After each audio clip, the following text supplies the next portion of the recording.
Breaking news చూస్తున్నాం. Russia అధ్యక్షుడు పుతిన్కి Trump మరోసారి వార్నింగ్ ఇచ్చాడు. యుక్రెయిన్తోని యుద్ధం ఆపకపోతే తీవ్ర పరిణామాలు ఉంటాయని చెప్పి ఆయన హెచ్చరించుకొచ్చాడు. సో రేపు అలాస్కాలో పుతిన్ ట్రంప్ వీరిద్దరి మధ్య భేటీ జరగబోతుంది. ఈ భేటీకి సంబంధించి ఆల్రెడీ రేపు భేటీ జరుగుతున్న ఇవాళే ఒక వార్నింగ్ అనేది పుతిన్కి ఇచ్చాడు. యుద్ధాన్ని ఖచ్చితంగా ఆపాలని చెప్పి ఆయన చెప్పుకొచ్చాడు. మీటింగ్కి ముందే పుతిన్కి వార్నింగ్ ఇచ్చి దాని తర్వాత పుతిన్ నా మాట వినాలి, యుక్రెయిన్తో రష్యా యుద్ధాన్ని ఆపాలని చెప్పి ఆయన చెప్పుకొచ్చాడు. లేకపోతే అత్యంత తీవ్ర పరిణామాలు ఎదుర్కోవాల్సి వస్తుంది.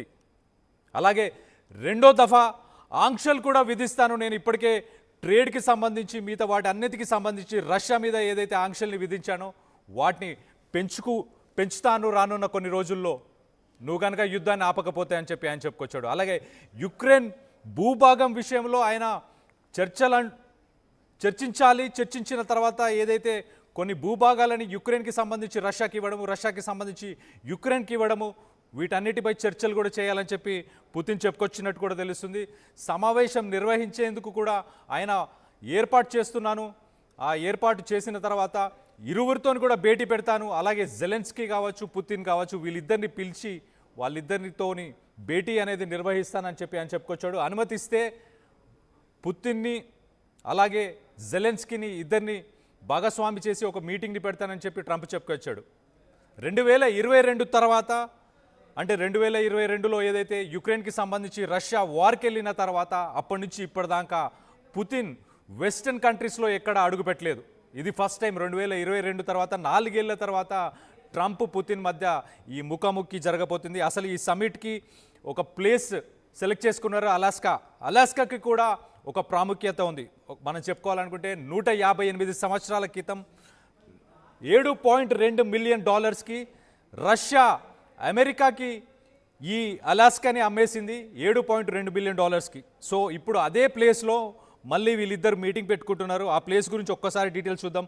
ఆ మీటింగ్ అనేది ఎల్మెండార్ఫ్ ఎయిర్ ఫోర్స్ బేస్, ఇది అలాస్కాలోని యాంకరేజ్లో ఉంది ఈ ప్లేస్కి పుతిన్ ఫస్ట్ విజిట్ చేస్తున్నాడు 2022 తర్వాత. ఇప్పుడు ఫస్ట్ టైం అయినా వెస్టర్న్ కంట్రీస్కి సంబంధించి ఆ వార్ స్టార్ట్ అయిన తర్వాత ఇప్పుడే రావడం ఫస్ట్ టైం. సో దీనికి ఆ ప్రాముఖ్యత ఉంది. దాని తర్వాత ట్రంప్ ఒక వార్నింగ్ని కూడా ఇచ్చాడు. మళ్ళీ ఏమంటే నువ్వు గనక యుక్రెయిన్ మీదకి యుద్ధానికి వెళ్ళడం ఆపకపోతే నీపై ఇంకా టారిఫ్స్ విధిస్తాను, ట్రేడ్కి సంబంధించి ఆయిల్కి సంబంధించి అన్ని టారిఫ్స్ విధిస్తానని కూడా ఆయన చెప్పుకొచ్చాడు. ఒక్కసారి ఆ బయట కూడా వినే ప్రయత్నం చేద్దాం. విన్న తర్వాత మళ్ళీ మీకు డీటెయిల్స్ నేను ఇంకొన్ని చెప్పే ప్రయత్నం చేస్తాను. If Vladimir Putin does not agree to stop the war after your meeting on Friday, yes, they will.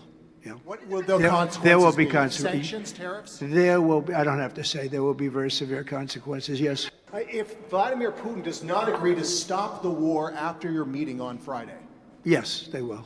Yeah. what will the consequences there will be Sanctions, tariffs? There will be, I don't have to say, there will be very severe consequences. యుద్ధాన్ని గనక నువ్వు ఆపకపోతే రష్యాపై మరిన్ని tariffs మరిన్ని taxes వేసుకుంటూ వస్తానని చెప్పి ఆయన చెప్పాడు. సో దీంతోపాటు అసలు రానున్న రోజుల్లో వీళ్ళిద్దరి మధ్యలో ఇద్దరు కంట్రీస్కి సంబంధించిన ఒక లీడర్స్ మధ్యలో సమ్మిట్ కాదు ఇది.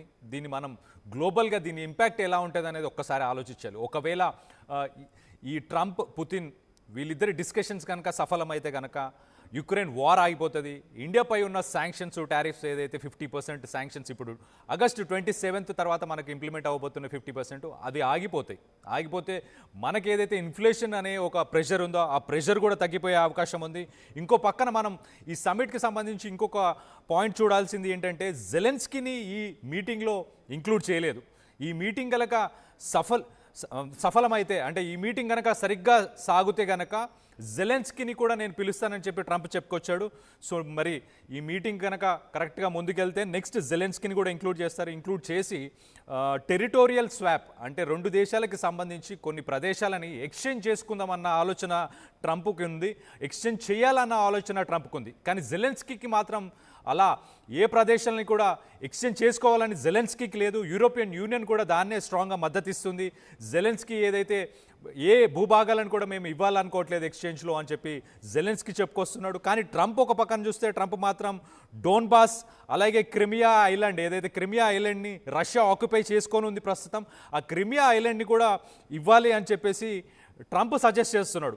జెలెన్స్కీ యూరోపియన్ యూనియన్ వీళ్ళిద్దరు మాత్రం దీనికి ఎగనెస్ట్గా ఉన్నారు. మరి ఈ ఫస్ట్ డే ఈ మీటింగ్ సరిగ్గా జరిగితే మరి నెక్స్ట్ డేకి నెక్స్ట్ మీటింగ్కి ఏదైతే ఉందో ఈ టెరిటోరియల్ స్వాప్, ఈ భూభాగాలు ఏవైతే ఎక్స్చేంజ్ చేసుకోవాలనుకుంటున్నారో దానికి మరి జెలెన్స్కీని పిలుస్తారా, అప్పుడు ఏం జరుగుతుందని చూడాలి. ఒక్కసారి గ్లోబల్గా ఈ మీటింగ్కి సంబంధించి ఎలాంటి ఇంపాక్ట్ ఉంటుంది అనేది ఒక్కసారి చూసే ప్రయత్నం చేద్దాం. ఒకవేళ ఈ రష్యాకి యుక్రెయిన్కి సంబంధించిన ఈ వార్ కనుక ఆగిపోతే, సీజ్ ఫైర్ చేస్తే వార్లో ఈస్టర్న్ యూరోప్లో స్టేబుల్ అవుతుంది ఎకానమీ, కానీ లేకపోతే యుద్ధ వాతావరణం ఇవన్నీ పోయి హ్యుమానిటేరియన్ క్రైసిస్ కూడా తగ్గిపోయే అవకాశం ఉంది. దాని తర్వాత సెక్యూరిటీ కన్సర్న్స్ గురించి కనుక మనం చూస్తే కనుక నేటోకి సంబంధించిన క్రెడిబిలిటీ ఏదైతే ఉందో అది కొంచెం పెరిగే అవకాశం ఉంది. అలాగే ఈ పీస్ డీల్తోని యుక్రెయిన్కి సంబంధించి వాళ్ళ భూభాగాలన్నీ కూడా సురక్షితంగా ఉంటే అక్కడ హ్యుమానిటేరియన్ క్రైసిస్ ఏదైతే ఉందో అది కూడా తొలగిపోతుంది. ఇండియాకి ఎలా ఇంపాక్ట్ ఉంటుంది ఒకవేళ ట్రంప్ పుతిన్కి సంబంధించిన మీటింగ్ కనుక సక్సెస్ అవుతే కనుక ఇండియాకి ఎలాంటి ఇంపాక్ట్ ఉంటుంది అనేది ఒక్కసారి చూసే ప్రయత్నం చేద్దాం. టారిఫ్ రిలీఫ్ ఫస్ట్ అయితే మనకు ఏదైతే 25%, మళ్ళీ ఆగస్టు 27 నుంచి 50% టారిఫ్స్ ఇంప్లిమెంట్ చేద్దాం అనుకుంటున్నారు కదా, ఆ టారిఫ్స్ అన్నీ మనకు రిలీఫ్ ఉంటుంది. మనకు దానికి సంబంధించిన ఎవరైతే ఎక్స్పోర్టర్స్ ఉన్నారో ఇండియా నుంచి, అంటే అమెరికాకి టెక్స్టైల్స్ కావచ్చు, అలాగే ఆక్వా ఫిషరీస్కి సంబంధించి సీ ఫుడ్ కానీ మిగతా ఏవైతే అమెరికాకి మన ఎక్స్పోర్టర్స్ ఉన్నారో వాళ్ళందరికీ కొంత ఊరట దొరుకుతుందని చెప్పుకోవాలి మనం ఒక పక్కన.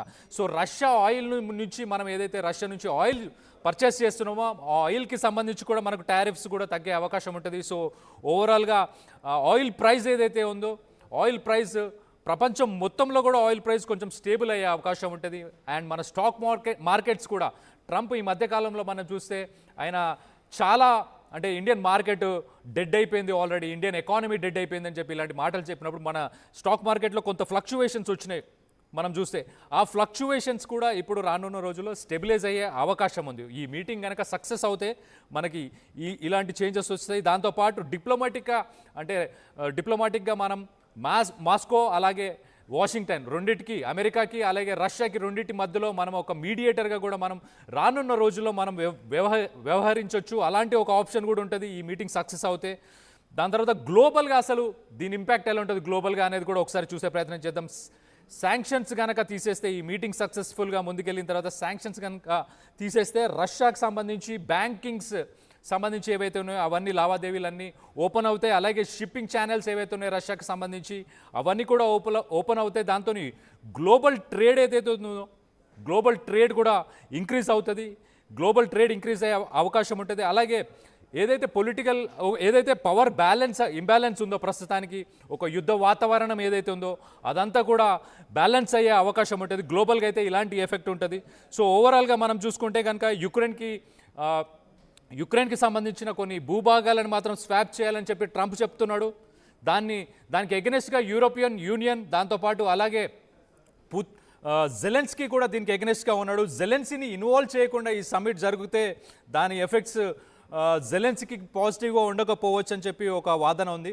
మరి ఫస్ట్ మీటింగ్ తొందరలో జరుగుతుంది. ఆ ఫస్ట్ మీటింగ్ ఎలా జరుగుతుంది ఏంటి, 2022 తర్వాత పుతిన్ ట్రంప్ వీళ్ళిద్దరు ఫస్ట్ టైం, అంటే రష్యా యుక్రెయిన్ వార్ స్టార్ట్ అయిపోయిన తర్వాత ఫస్ట్ టైం వీళ్ళిద్దరు కలిసి కూర్చొని మాట్లాడబోతున్నారు. ఈ మీటింగ్ మరి సామరస్యంగా కూల్గా ఏమన్నా ఈ మీటింగ్